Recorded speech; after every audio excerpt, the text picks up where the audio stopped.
Saya dah jumpa. Nama saya Engku Ahmad Fadzil. Engku Ahmad. Yang tu personal. Pergi dekat page Engku Ahmad Fadzil, the original page. Dekat TikTok pun ada. Bukan. Ia tu personal.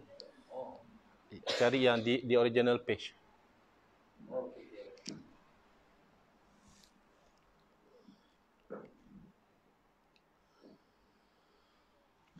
Assalamualaikum warahmatullahi wabarakatuh. Bismillahirrahmanirrahim. Alhamdulillahirabbil alamin. Wa afdhalus salati wa atammu taslimi ala sayyidina Muhammadin wa ala alihi wa sahbihi ajma'in. Rabbi shrah li sadri wa yassir li amri wahlul 'uqdatam min lisani yafqahu qawli. Subhanaka la ilma lana illa ma 'allamtana innaka antal alimul hakim. Allahumma akhrijna min zulumatil wahmi wa akrimna binuril fahmi waftah alaina bima'rifatil ilmi wa sahhil akhlaqana bil hilm waj'alna mimman yastami'una al-qawla fayattabi'una ahsana. Allahumma ati nufusana taqwaha wa zakkiha anta khairu man zakkaha anta waliyuha wa maulaha. Allahumma arinal haqqa haqqan warzuqna ittiba'ah wa arinal batila batilan warzuqna ijtinabah. Allahumma anfa'na bima 'allamtana wa 'allimna ma yanfa'una wa zidna ilman wa huda, amma ba'd. Alhamdulillah, muslimin muslimat, tuan-puan yang saya hormati, moga-moga kita semua dirahmati dan diberkati oleh Allah Subhanahu wa taala, dan moga-moga kita semua dikurniakan oleh Allah kefahaman yang baik dalam urusan agama sesuai dengan sabda junjungan Nabi kita Nabi Muhammad sallallahu alaihi wasallam, man yuridillahu bihi khairan yufaqihu fid din. Barang siapa yang Allah nakkan dengan dia kebaikan, nescaya Allah berikan dia faham dalam urusan agama. Dan moga-moga kita semua dikurniakan akhlak yang mulia sesuai dengan sabda Nabi sallallahu alaihi wasallam, innama bu'istu liutammima makarimal akhlak. Hanya saja aku dibangkitkan demi untuk menyempurnakan kemuliaan akhlak. Alhamdulillah, hari ini insya-Allah kita menyambung pengajian kuliah duha 2 kali sebulan menggunakan kitab Kekeliruan Umat. Inilah jawapannya, susunan Al-Fadhil Ustaz Muhadhir bin Haji Jul, hafizahullah ta'ala wa nafa'ana bihi wa bi'ulumihi fid daraini amin. Jadi tuan-puan, menggunakan cetakan baru, kita boleh buka di muka surat 84 ya. Kiranya kita akan simpulkan bab yang ke-6 yang kita telah agak lama kita pause di situ, kerana walaupun Ustaz Muhadhir sebut secara ringkas satu persatu sumber-sumber hukum selain daripada Al-Quran dan Sunnah, tapi saya ambil sikit inisiatif untuk menerangkan apakah yang dimaksudkan dengan ijma', qiyas, istihsan, istishab, sadduz zara'i', masalih mursalah, uruf dan seumpama dengannya. Jadi saya rasa sudah achieve the objektif, iaitu objektif daripada bab yang ke-6 ini hanya untuk menerangkan kepada segelintir yang keliru bahawa sumber hukum dalam Islam ni bukan hanya Quran dan Sunnah sahaja.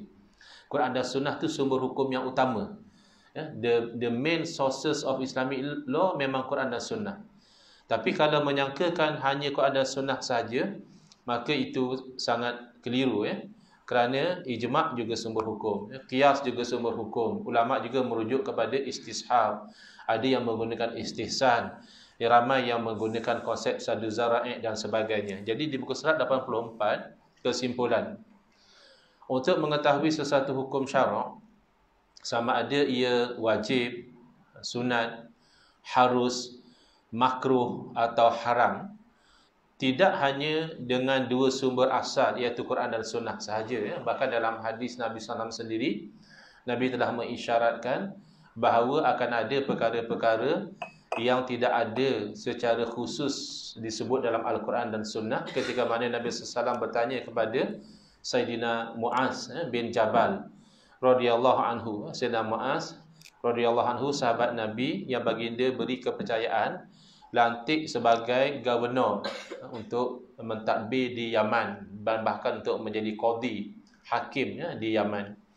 Lalu Nabi SAW sort of, kalau bahasa sekarang ni kita panggil interview.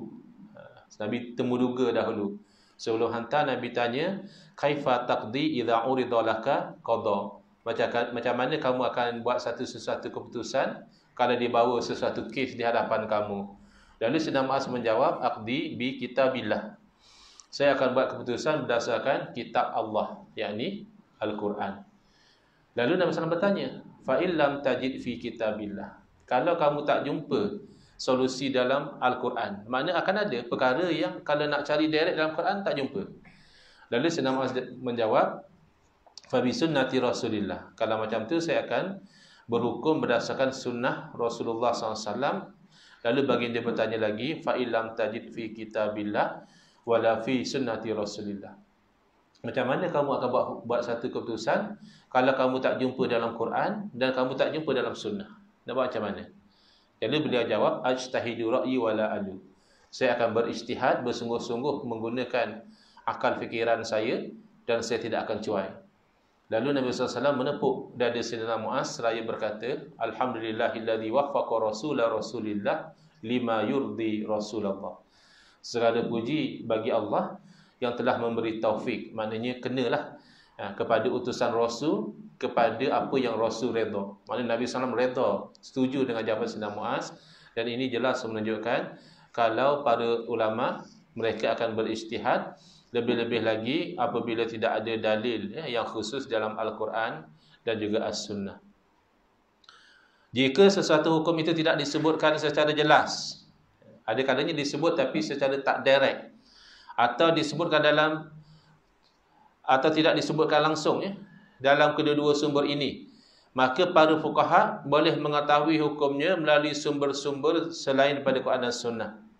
Ini termasuklah ijma', qiyas, istishab, masalah mursalah, istihsan, qaul sahabi iaitu fatwa para sahabat, uruf iaitu adat kebiasaan, saddu zara'i menutup jalan yang membawa kepada keburukan. Asalnya benda tu tak haram, tapi dia membawa kepada perkara yang haram, lalu diharamkan untuk menutup jalan. Dan syariah man qablana, syariah generasi sebelum kita. Generasi sebelum kita ni maksudnya umat Nabi lain. Itu juga ada perbincangan di kalangan ulama. Jadi cara mengistinbatkan beginilah yang digunakan pakai oleh para imam mazhab yang sangat masyhur dan para fuqaha lain, bukan hanya Quran dan Sunnah semata-mata. Baik, hari ini insya-Allah kita akan masuk ke bab yang baru di muka surat 85, bab yang ke-7.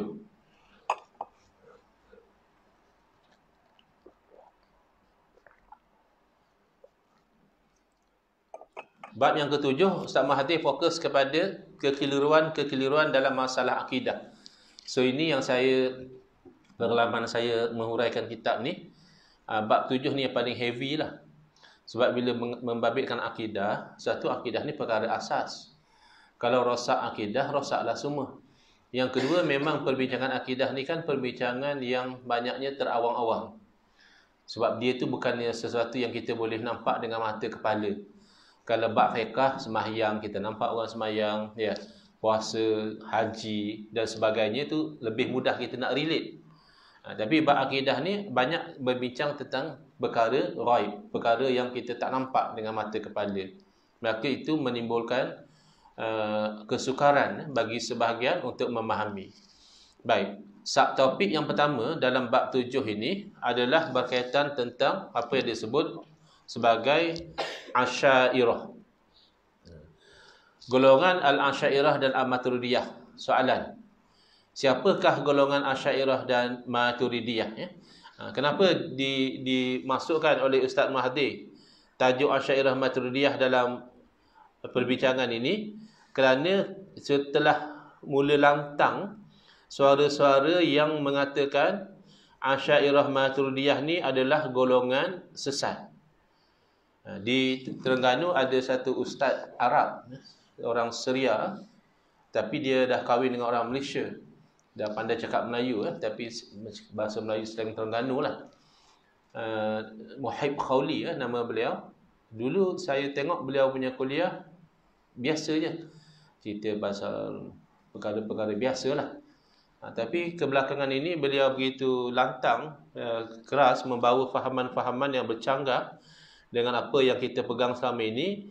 Dan antara yang seriusnya adalah mengkafirkan Asy'ariyah. Beliau dah tak mau sembahyang. Kalau imam tu Asy'ariyah, beliau tak mau ikut. Kerana beliau menganggap Asy'ariyah tu kafir. Jadi itu contoh yang ekstrim lah. Saya pun tak tahu kenapa tidak ada tindakan daripada pihak berkuasa. Sebab bila mengkafirkan Asy'ariyah, itu boleh membawa kepada ekstremisme. Kerana Asy'ariyah ni majoriti umat Islam. Bahkan majoriti ulama-ulama Islam adalah Asy'ariyah. Nanti saya akan bacakan senarai nama sebahagian besar daripada ulama-ulama Asy'ariyah itu siapa sebenarnya. Tapi orang ini sewenang-wenangnya mengatakan Asy'ariyah ni sesat. Kalau imam tu Asy'ari jangan ikut. Kita jangan sembahyang belakang dia. Jadi kita bimbang daripada mengkafirkan, akhirnya sampai kepada peringkat menghalalkan darah. Sebab orang ni dah jadi kafir kata dia. Jadi boleh dibunuh, boleh ditumpahkan darah dia. Ini bahaya. Sebab itulah Ustaz Mahathir masukkan dalam kitab beliau supaya orang faham Asy'ariyah ni siapa. Siapakah golongan Al-Asy'ariyah dan Al-Maturidiyah? Jawapan ringkas tapi tegas, mereka adalah ahli sunnah wal jamaah. Instead of sebagaimana yang digembar-gemburkan oleh segelintir, kata mereka Asy'ariyah ni sesat, ahlul bid'ah, bahkan ada yang sampai mengkafirkan Asy'ariyah. Sebaliknya Asy'ariyah ni lah sebenarnya ahli sunnah wal jamaah. Baik. Asy'ariyah ni diambil sebagai kata jamak, plural. Kalau satu Asy'ari. Asy'ari makna pengikut kepada Al-Imam Abu Hasan Al-Asy'ari. Beliau adalah keturunan daripada sahabat Nabi, iaitu Sayyidina Abu Musa Al-Asy'ari radhiyallahu taala anhu. Baik. Yang kedua adalah Al-Maturidiyah, merujuk kepada orang yang mengikut kepada satu orang tokoh lagi, iaitu Al-Imam Abu Mansur Al-Maturidi rahmatullah alaihima. Jadi Asy'ariyah nisbah kepada Imam Abu Hasan Asy'ari, Maturidi nisbah kepada Imam Abu Mansur Maturidi rahmatullah alaihima. Kenapa mereka ini dikatakan ahli sunnah wal jamaah? Ada orang timbulkan persoalan, kata dia, kalau Asy'ariyah Maturidi ahli sunnah wal jamaah, habis tu imam-imam mazhab mereka bukan Asy'ariyah. Kan Imam Abu Hanifah, Imam Malik, Imam Syafi'i, Imam Ahmad bin Hanbal, mereka bukan Asy'ariyah. Kemudian lagi sahabat Nabi bukan Asy'ariyah. Takkanlah mereka bukan ahli sunnah wal jamaah. Hati-hati Ada orang dia suka tanya soalan yang keliru lagi mengelirukan. Jelaslah mereka ini bukan Asy'ariyah, kerana sebagaimana kita sebut tadi, Asy'ariyah merujuk kepada orang yang ikut Imam Abu Hasan Asy'ari rahimahullah. Baik, Imam Abu Hasan Asy'ari kan belum hidup lagi di zaman 4 imam mazhab ini, ataupun kalau hidup pun tidak menonjol lagi. Dan demikianlah di zaman para sahabat, Imam Abu Hasan Asy'ari belum bangkit lagi, belum hidup lagi. Jadi bukanlah oleh kerana kita kata Asy'ariyah itu adalah ahli sunnah wal jamaah, maka sahabat Nabi bukan ahli sunnah wal jamaah, maka imam 4 mazhab bukan ahli sunnah wal jamaah, bukan. Tetapi kerana bila berlaku perpecahan di kalangan umat Islam, masing-masing mengaku mereka itulah yang benar, mereka yang ikut Nabi SAW, padahal telah berlaku perkara bid'ah dalam akidah. Orang mula percaya benda-benda yang berbeza dengan akidah yang dibawa oleh Nabi SAW, maka bangkitlah dua orang imam ini mempertahankan akidah Nabi SAW sehingga dinisbahkan ahli sunnah itu kepada mereka. Bukan bererti yang sebelum mereka tu bukan ahli sunnah, tidak. Bahkan mereka ahli sunnah kerana mereka ikut sahabat Nabi. Asy'ariyah ni jadi ahli sunnah kerana akidah mereka tidak berbeza dengan akidah imam 4 mazhab. Ini penting kerana di zaman kita ni ada orang cuba membawa gambaran seolah-olah akidah Asy'ariyah ni tak sama dengan akidah Imam Syafi'i. Dikeluarlah ayat, kamu bab fiqh kamu ikut Imam Syafi'i, tapi bab akidah kamu pergi ikut Asy'ari, kenapa? Sepatut kamu ikut Imam Syafi'i juga. Padahal orang yang faham, dia tahu bahawa tidak ada beza akidah Imam Syafi'i, akidah Imam Empat Mazhab, akidah para sahabat dengan akidah Asy'ariyah tidak ada beza. Kalau ada beza pun, strategi mempertahankan akidah itu berbeza. Kerana cabaran berbeza. Zaman sahabat misalnya tidak ada lagi golongan yang membawa ilmu falsafah untuk mempertikaikan akidah, tak ada. Tapi di zaman bangkitnya Imam Hasan Asy'ari, ada satu golongan dikenali sebagai golongan Mu'tazilah. Dia telah bawa idea-idea falsafah kufur ni meresap masuk hingga timbul pelbagai bid'ah. Dia kata misalnya Allah tidak mentakdirkan semua benda, Allah hanya takdirkan yang baik atau yang lebih baik saja. Padahal akidah Nabi SAW, apa sahaja buruk atau baik adalah takdir Allah. Kemudian dia kata kerana orang yang mati sebelum balik tu, dia belum buat amal ibadah, dia belum buat dosa, dia akan duduk di tengah-tengah antara syurga dan neraka. Padahal akidah diajar oleh Nabi SAW, tak ada yang namanya tengah-tengah antara syurga dan neraka, sama ada syurga atau neraka. Begitu juga dia mengatakan, oleh kerana Allah Ta'ala wujud tidak bertempat, maka di hari akhirat kita pun tak boleh lihat Allah. Padahal jelas dalam dalil Quran hadis bahawa orang-orang Islam, orang beriman, satu masa di akhirat akan melihat Allah Ta'ala. Jadi jangan kita samakan Allah tu seperti makhluk. Makhluk kita boleh lihat ke tak boleh lihat, dia bertempat. Kan? Jin misalnya, kita tak boleh lihat, tapi jin ada tempat dia. Ada kalanya dia masuk dalam badan orang. Jadilah tempat dia tu badan orang. Kita tak boleh lihat jin pun, tapi jin bertempat sebab dia makhluk. Jadi tak dikaitkan Allah tu seperti makhluk. Dia kata kalau boleh dilihat, mestilah bertempat. Ada dua golongan jadi menyeleweng dalam bab tu. Pertama, golongan Mu'tazilah, dia dah berpegang sama macam Ahlussunnah wal Jamaah, iaitu Allah Ta'ala wujud tidak bertempat. Kerana yang kata tempat-tempat ni cerita makhluk.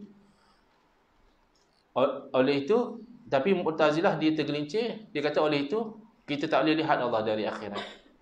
Ada satu golongan lagi pula, iaitu golongan Musyabbihah.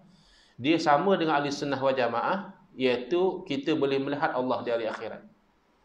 Tapi dia tergelincir pada pihak dia mengatakan, oleh kerana kita boleh lihat Allah dari akhirat, bermakna Allah bertempat. Jadi kedua-dua ni adalah ekstrim di dalam memahami hakikat Allah Ta'ala. Allah Khaliq, Allah Maha Pencipta. Allah bukan makhluk yang terikat pada tempat, atas, bawah, kiri, kanan dan sebagainya, tidak. Tapi Allah wujud. Maka secara akliyahnya, setiap yang wujud itu boleh dilihat. Cuma orang tu mampu lihat, tak mampu lihat, tu cerita yang kedua. Kita ambil contoh mudah. Pemandangan di luar ni wujud, maka boleh dilihat. Tapi adakah semua orang mampu melihat? Tidak. Orang yang pejam mata tak lihat. Orang yang mata dia buta tak lihat. Malaikat wujud, maka malaikat boleh dilihat. Tetapi adakah semua orang mampu melihat malaikat? Tidak. Kita tak mampu lihat malaikat. Tapi Nabi SAW lihat malaikat. Jadi ini sebabnya Ahlussunnah wal Jamaah itu dinisbahkan kepada Asy'ariyah Maturidiyah, bukan kerana mereka membawa akidah baru, tidak. Tetapi kerana ketika berlakunya bid'ah-bid'ah dalam akidah, dua orang tokoh inilah yang bangkit, berhujah, berdebat, mempertahankan akidah Ahlussunnah wal Jamaah. Baik. Apa indikasi bahawa Asy'ariyah Maturidiyah ini adalah Ahlussunnah wal Jamaah? Pertama, ayat suci Al-Quran. Al-Imamul Hakim meriwayatkan dalam Al-Mustadrak, dan demikian Al-Hafiz Ibn Asakir meriwayatkan dalam Tabi'in Kazibil Muftari, iaitu apabila turunnya ayat Al-Quran, iaitu surah Al-Ma'idah ayat 54, yang mana Allah Ta'ala berfirman, fasawfa ya'tillahu biqaumin yuhibbuhum wa yuhibbuna.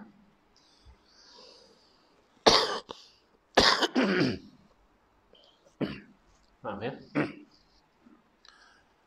Tak berapa sihat dah, beberapa hari dah, tapi ada sikit lebih baik lah. Sebab kalau 2 hari lepas cancel terus kuliah. Tapi semalam dah mula start kuliah semula dan hari ni alhamdulillah masih boleh berkuliah. Ayat ni sebenarnya adalah satu juzuk daripada ayat yang lebih panjang sebelumnya. Wa may yartadda minkum, siapa yang murtad di kalangan kamu, Allah katakan fasawfa ya'tillahu biqaumin. Maka nanti Allah akan datangkan dengan satu kaum. Kaum ni macam mana ciri-ciri dia? Yuhibbuhum, Allah kasih pada mereka. Wa yuhibbunah, dan mereka pun kasih kepada Allah. Ini ciri-ciri kaum ni. Lalu ketika turun ayat itu, Nabi SAW mengisyaratkan kepada sahabat baginda Sayyidina Abu Musa Al-Asy'ari radhiyallahu anhu dan bersabda, hum qaumu haza. Mereka yang dalam Quran sebut tu adalah kaum orang ini, iaitu kaum Abu Musa Al-Asy'ari. Jadi apa kena mengena dengan Asy'ariyah? Diterangkan oleh Al-Imam Al-Qurtubi rahimahullah ta'ala dalam tafsirnya Al-Jami' li Ahkamil Quran. Makna daripada ni adalah yang menghimpunkan hukum-hukum Al-Quran. Saya ingat dulu masa di UIA tahun 5 kami belajar kitab ini, iaitu banyak dia cerita tentang hukum-hukum yang dikeluarkan daripada ayat Al-Quran. Ayat ni apa hukum yang dikeluarkan? Ayat ni apa hukum dia? Jadi dalam kitab inilah, atau disebut juga tafsir Al-Qurtubi, beliau menjelaskan, Al-Imam Al-Qushairi berkata, pengikut Imam Hasan Asy'ari iaitu Asy'ariyah adalah termasuk kaumnya. Dan Imam Hasan Asy'ari adalah jalur keturunan daripada Sayyidina Abu Musa Al-Asy'ari radhiyallahu anhu, yang mana yang disebutkan oleh Nabi SAW ketika turun ayat yang menceritakan tentang kaum yuhibbuhum, Allah kasih pada mereka, wa yuhibbunah, dan mereka kasih kepada Allah Ta'ala. Jadi ini indikasi kalau Asy'ariyah ini adalah golongan yang dikasihi oleh Allah Ta'ala. Yang kedua, ada isyarat dalam hadis. Hadis ni tak cerita Asy'ariyah. Hadis ni cerita tentang orang yang akan membuka kota Konstantinopel. La tuftahanna al-Qustantaniyatu, akan dibuka. Ini antara mukjizat Nabi SAW. Benda belum berlaku, Nabi beritahu bakal berlaku macam ini. Dan pasti akan berlaku. Cuma pasti akan berlaku tu tak semestinya 10 tahun, tak semestinya 100 tahun, ya. Bahkan berlaku ni lebih kurang 800 tahun. Selepas Nabi SAW ucapkan, baru berlaku apa yang berlaku, iaitu dikuasai kota Konstantinopel oleh orang Islam. Yang relevan adalah deskripsi ini. Nabi describekan fala ni'mal amiru amiruha. Dan sebaik-baik ketua perang adalah ketua perang yang membuka kota Konstantinopel. Wala ni'mal jaishu dzalikal jaish. Dan sebaik-baik tentera adalah tentera yang membuka kota tersebut. Jadi kota Konstantinopel atau dipanggil Istanbul sekarang dibuka selepas lebih kurang 800 tahun, selepas Nabi SAW bersabda demikian, oleh seorang sultan, iaitu bernama Sultan Muhammad, yang dikenali sebagai Al-Fatih, makna yang membuka, yang berakidah Sunni aliran Asy'ari. Kalau ikut isyarat hadis, beliau adalah sebaik-baik ketua perang.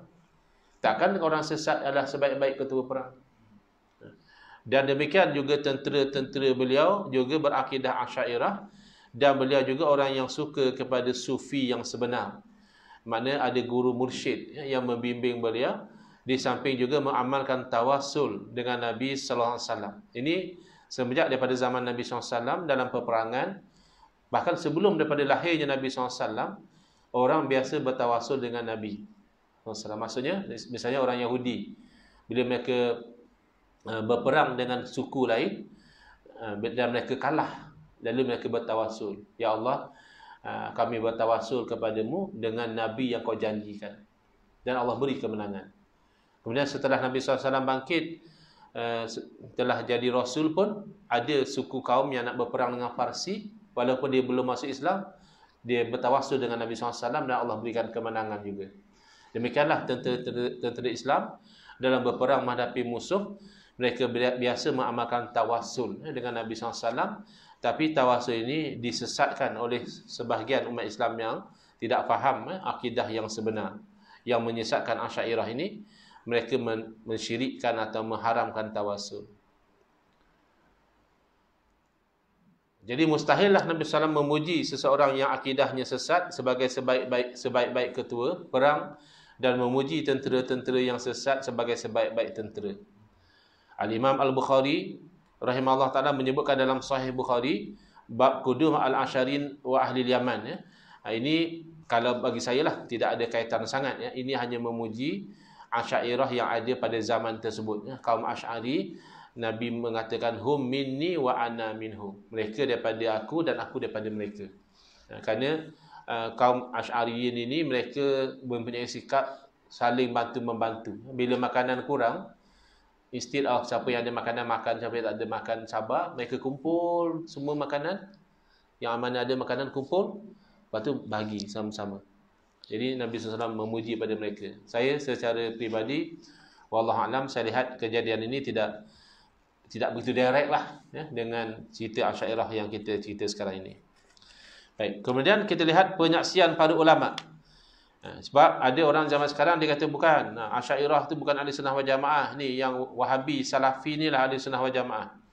Padahal semenjak daripada dahulu, lihat misalnya dalam kitab Hafsadatil Muttaqin. Kitab ini adalah syarah kepada kitab Ihya Ulumuddin, kitab Imam Ghazali, Ihya Ulumuddin, menghidupkan ilmu-ilmu agama. Jadi ulama yang mensyarahkan kitab tersebut iaitu Al-Hafiz Murtada Az-Zabidi rahimahullah taala menyebutkan, idza utliqa ahli sunnati wal jamaah fal muradu bihim al-asy'ariyah wal maturidiyah. Apabila disebut ahli sunnah wal jamaah begitu saja, maka yang dimaksudkan adalah Asy'ariyah, pengikut Imam Abu Hasan Asy'ari, dan juga Maturidiyah, pengikut kepada Imam Abu Mansur Al-Maturidi rahmatullah alaihima. Antara Asy'ariyah Maturidiyah ini sama pegangan mereka, kalau ada beza hanya pada perkara-perkara kecil saja. Perkara-perkara cabang saja. Perkara-perkara asas akidah sama. Kemudian beliau berkata, Al-Hafiz Az-Zabidi berkata, Al-Imam Izzuddin bin Abdul Salam mengemukakan bahawa akidah Asy'ariyah disepakati oleh kalangan pengikut mazhab Syafi'i, Maliki, Hanafi dan Fudala'ul Hanabilah. Tengok daripada 4 mazhab, kata Imam Izzuddin bin Abdul Salam, mereka ni berpegang dengan akidah Asy'ariyah. Siapa? Syafi'i. Boleh katalah, ini kita cakap secara umum ya. Memang ada juga ulama yang fiqahnya Syafi'i tapi akidahnya mungkin kita kata Mu'tazilah. Mungkin ada fiqahnya Syafi'i tapi akidahnya Musyabbihah. Tapi kita cakap ni secara majoriti. So majoriti kita boleh kata hampir semua mazhab Syafi'i Asy'ariyah.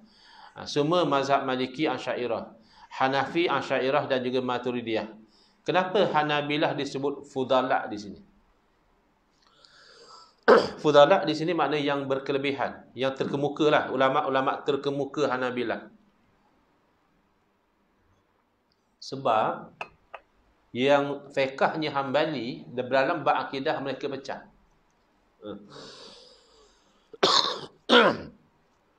Berbeza dengan 3 mazhab yang lain. Mazhab yang keempat ni, Hambali ni, yang terkemuka di kalangan mereka pegang Asy'ariyah. Tapi ada ulama-ulama yang fiqhnya Hambali, akidahnya adalah musyabbihah. Apa dia musyabbihah? Dia cenderung menyamakan Allah seperti makhluk. Ya, maknanya Allah pun ada tempat, Allah juga bergerak ke sana kemari macam makhluk lah. Sebab itu dia sebut sini Fudala'ul Hanabilah. Nak beza dengan dipanggil Hanabilah Hasyawiyah, ya. Ulama Hambali yang terpinggir. Tapi secara majoritinya 4 mazhab ni semuanya akidahnya Asy'ariyah.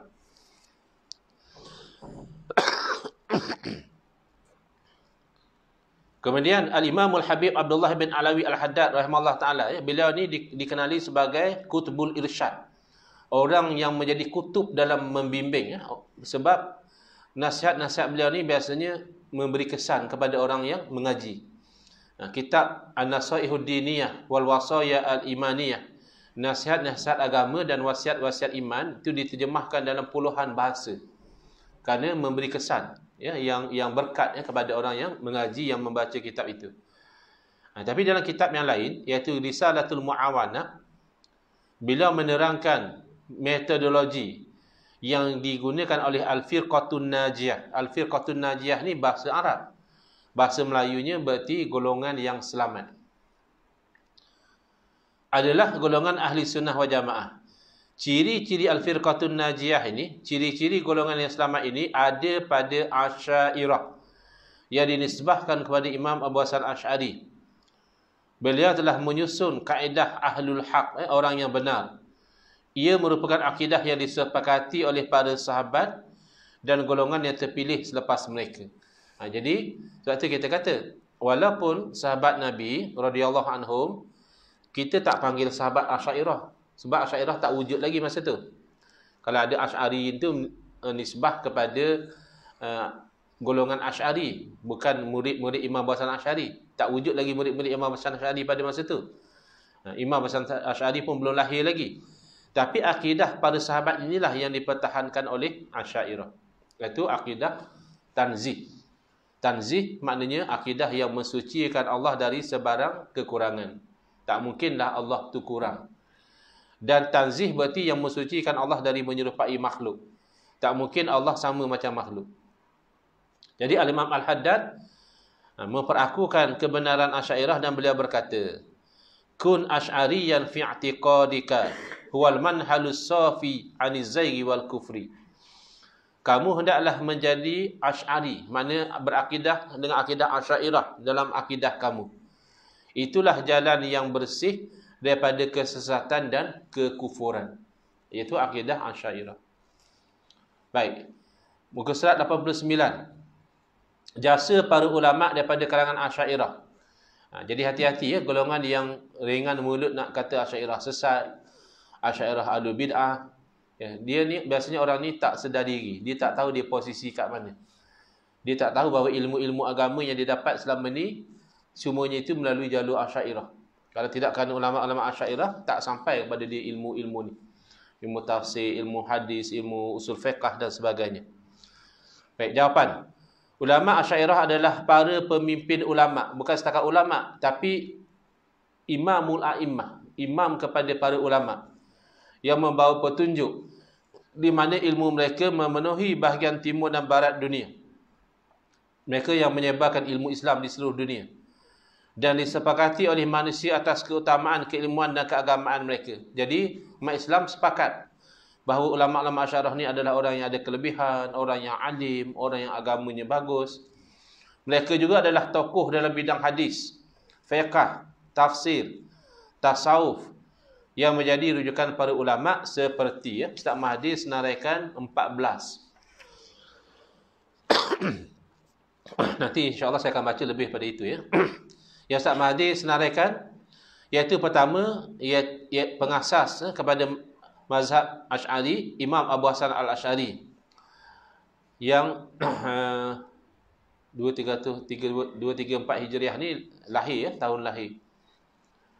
Imam Daruqutni, Imam Abu Bakar Al-Baqilani, Imam Al-Hakim An-Naisaburi, Imam Al-Baihaqi, Al-Imam Qadhi Iyad, Al-Imam Al-Qurtubi, Al-Imam An-Nawawi. Muhyiddin Khawli masa dia mula-mula berubah, dia masih cakap, dia kata dalam agama kita kena ikut ulama, kata dia. Kita kena ikut Qadhi Iyad, kena ikut Imam Nawawi. Sekarang wallahu alam ini semua Asy'ariyah. Dulu dia ada sebut dah. Kita kena ikut tafsiran ulama seperti Qadhi Iyad, seperti Imam Nawawi. Sekarang dia dah sesatkan Asy'ariyah, tak tahulah macam mana. Imam Tajuddin As-Subki, Imam Ibn Kathir, Imam Ibn Hajar Al-Asqalani, Syekhul Islam Imam Zakaria An-Nasari, Imam Ibn Hajar Al-Haytami, dan satu yang Ustaz Mahdi sebut ulama contemporary iaitu almarhum Syekh Muhammad Yasin Al-Fadani yang wafat meninggal dunia pada tahun 1990. Masih baru ya. Maknanya sezaman dengan kita lah. Dan saya masih ingat beliau pernah datang ke Malaysia mencari guru saya, almarhum Tuan Guru Haji Muhammad Saman Kati rahimahullah taala, yang masa tu tak silap saya guru saya tidak berada di dalam Malaysia. Tapi beliau cari untuk ijazah kan. beberapa kitab dan beliau digelar sebagai musnid ad-dunia. Orang yang memegang sanad seluruh dunia ni. Sanad hadis, sanad apa ni? Beliau yang ada dalam dada dan juga dalam pegangan beliau. Jadi orang yang nak ambil sanad ilmu dan juga hadis merujuk kepada Syekh Yasin Al-Fadani rahimahullah taala, dan beliau akidahnya adalah Asy'ari. Majoriti fuqaha mazhab yang empat mengikut mazhab Imam Asy'ari. Dalam kitab Mu'idun Ni'am wa Mub'idun Niqam karya Qadil Qudah, ketua hakim Imam Tajuddin Abdul Wahab As-Subki, beliau mengatakan wa haula'il hanafiyyatu wasyafi'iyyatu wal malikiyatu wa fudala'ul hanabilati walillahil hamd fil aqaidi yadun wahidah.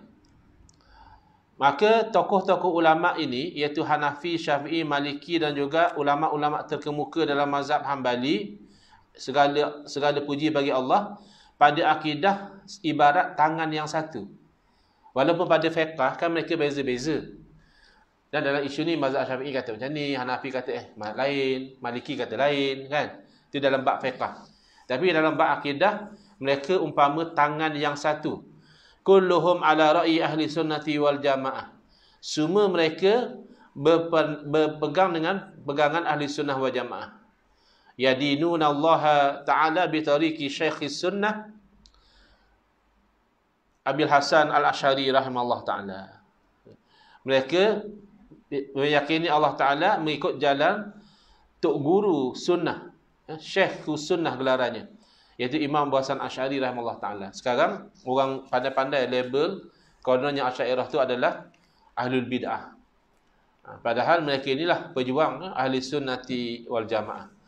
Sebelum saya pergi kepada muka surat 91, pendirian Universiti Al-Azhar tentang Asy'ariyah, saya pergi kepada membaca sebahagian daripada nama-nama ulama dalam pelbagai cabang ilmu yang sebenarnya mereka adalah Asy'ariyah.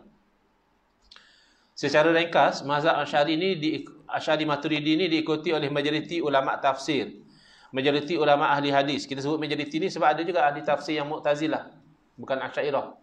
Tapi kita bercakap ni tentang majoriti. Majoriti ahli hadis, majoriti ulama fiqh, majoriti ulama akidah, majoriti ulama ahli sejarah, majoriti ulama ahli nahwu, ahli bahasa, majoriti ulama ahli tasawuf, dan majoriti ulama pelbagai bidang akidahnya adalah Asy'ariyah. Dalam bidang tafsir dulu ya, saya sebut sebahagian nama ulama-ulama tafsir yang akidah mereka Asy'ariyah. Jadi hati-hati ya, Muhib Khawli, hati-hati ya, kamu mengkafirkan majoriti ulama. Kamu faham Quran dengan tafsiran siapa nanti?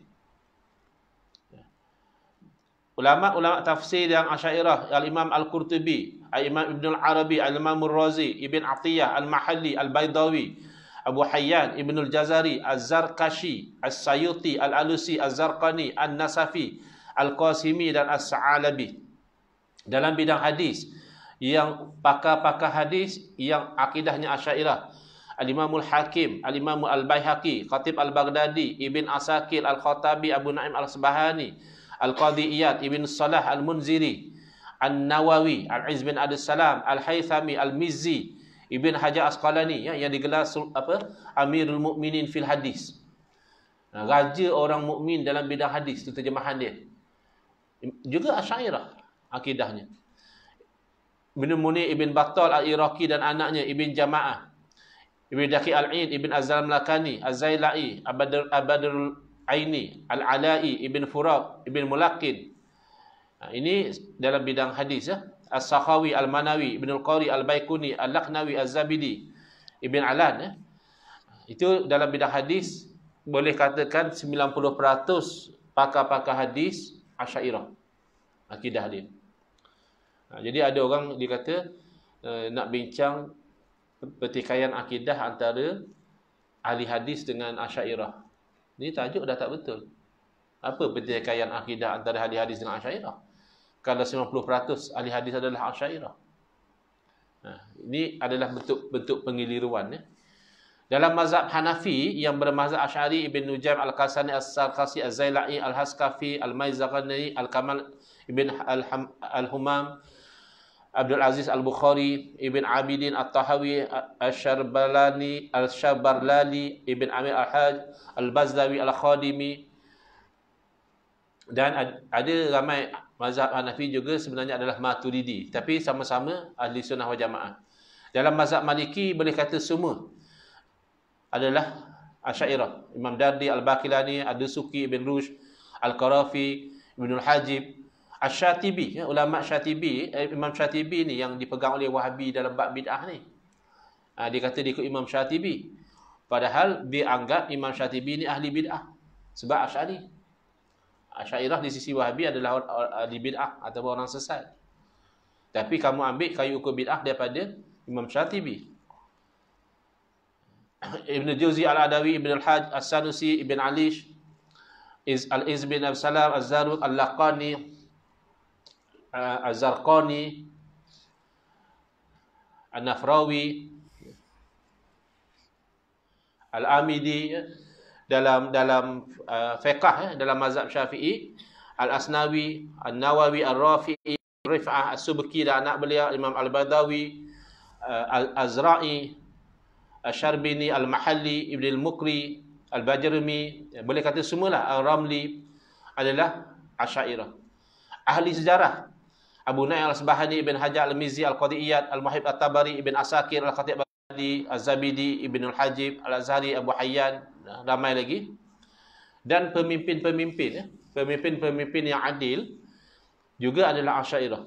Nuruddin Asy'id Zanki, Salahuddin Al-Ayyubi, Sultan Muzaffar Qatus, Az-Zahir Al-Baybas, seluruh sultan-sultan Ayyubiyin, seluruh sultan-sultan Mamalik, Sultan Muhammad Al-Fatih dan seluruh sultan-sultan Utsmaniyah adalah Asy'ariyah dari segi akidah mereka. Jadi orang yang menyesatkan Asy'ariyah ni berada pada posisi yang sangat berbahaya. Jadi saya tutup dengan pendirian Al-Azhar. Boleh lagi ke tuan-puan? Baca nama panjang-panjang ni ngantuk juga. Orang yang baca tak boleh tidur, orang yang dengar nak ngantuk. Okey, muka surat 91.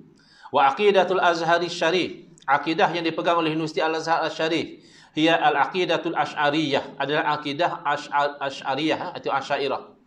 Wa hiya aqidatu ahli sunnati wal jamaah, dan itu adalah akidah ahli sunnah wal jamaah. Wasadatul al-Asy'ariyatu radhiyallahu taala anhum wa ardahum hum jumhurul ulama minal ummah. Bahkan ulama-ulama Asy'ariyah, moga-moga Allah redha kepada mereka dan meredakan mereka adalah majoriti ulama umat Islam. Wa humul ladzina saddu asy-syubhat amamal malahidati wa ghairihim. Dan ulama Asy'ariyah inilah yang bangkit mempertahankan Islam, menolak syubhat dan keraguan yang dibawa oleh golongan mulhid, golongan ateis. Golongan yang tidak beragama, bila mereka datang menyerang, Asy'ariyah yang bangkit mempertahankan. Wa humul ladzina iltazamu bi kitabillahi wa sunnati sayyidina Rasulillah SAW ibrat tarikh. Dan ulama Asy'ariyah lah yang berpegang teguh dengan Al-Quran dan sunnah Nabi SAW sepanjang sejarah. Wa ma, cuba baca ni. Yang sewenang-wenang macam Muhib Qawli ni, cuba dengar. Wa man kaffarahum, barang siapa yang mengkafirkan Asy'ariyah, au fassaqahum, atau mengatakan Asy'ariyah ni fasik, yukhsha alaihi fi dinihi, dibimbangi agamanya tu atau akidahnya tu dalam keadaan bahaya. Bayangkan, majoriti umat Islam, majoriti para ulama pewaris Nabi, dia kata kafir. Sedangkan satu orang kita kata kafir pun, wahai kafir kita kata, kalau tak kafir dia patah balik pada kita. Itu baru seorang. Ini ribuan ulama yang menjadi rujukan umat Islam. Kamu berani kata kafir, bimbang-bimbang takut patah balik tuduhan itu pada yang menuduh. Wallahu a'lam. Boleh. Tapi kena bicara dululah. Tak bolehlah pula kita kafirkan dia. Kena bawa kes ke mahkamah lah. Bicara dia ni mengkafirkan orang, dia kena bawa bukti. Kalau tak patah balik pada dia, kena taubat. Kalau dia taubat, alhamdulillah. Bismillahirrahmanirrahim. Alhamdulillah bil alamin, wassalatu wassalamu ala asyrafil anbiya'i wal mursalin wa ala alihi wa sahbihi ajma'in. Allahumma shrah sudurana wa ahsin akhlaqana wa azim ujurana wa nawwir qulubana bi nuri hidayatika kama natarada bi nuri syamsika abadan abada bi rahmatika ya arhamar rahimin. Walhamdulillahirabbil alamin. Amin ya rabbal alamin. Wal afu minkum.